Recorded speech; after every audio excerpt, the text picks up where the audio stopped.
Let's start Wordy Birds March together. I'm going to walk you through my process of kitting up and starting a new cross-stitch whip. So my first step is getting the pattern into markup, but I couldn't really show you that without showing the pattern.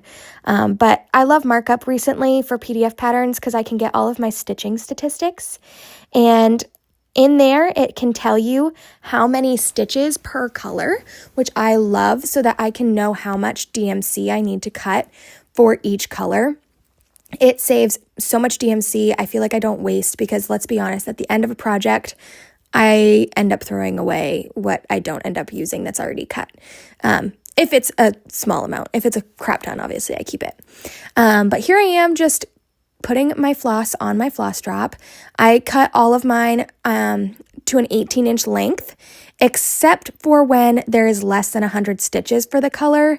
If there's less for 100 stitches for a single color, you can see here, I just cut like a random length, maybe 9-10 inches, and I put that on the floss drop just again, so I'm not wasting too much thread. So now that I've got all of my floss on my ring, that's honestly the hardest part. And then I just make sure I like my fabric choice by doing a little floss toss.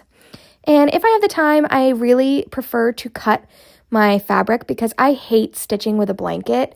So here I am just doing a quick cut. And if I have the time and want to pull out my sewing machine, I do serge it, but today was just not the day.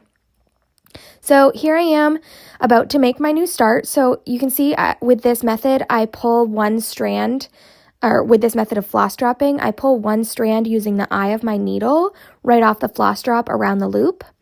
And then I use my little handy dandy corner gauge that I got from the Crafty Grimalkin. She has an online shop if you're interested. So I just get the first leg of my first stitch into the fabric so I know where to start, and then I go ahead and put it on my Morgan hoop. My Morgan hoop is my favorite way of stitching. I love stitching on a Morgan hoop. Used to be a Q-snap girl, but I love my Morgan hoop way better. Can get the fabric so much tighter.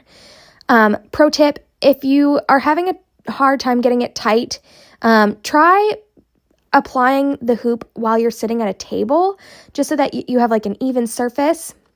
And then you can see here, I'm just tightening, pulling the extra fabric around, and it is now drum tight. And I even do that when I have stitches underneath, and I've never had a problem with them getting ruined or anything. And then I just roll up my extra fabric, and I use the cable ties right from Amazon. The best ones are the ones with a little star, and they also work great as a needle minder.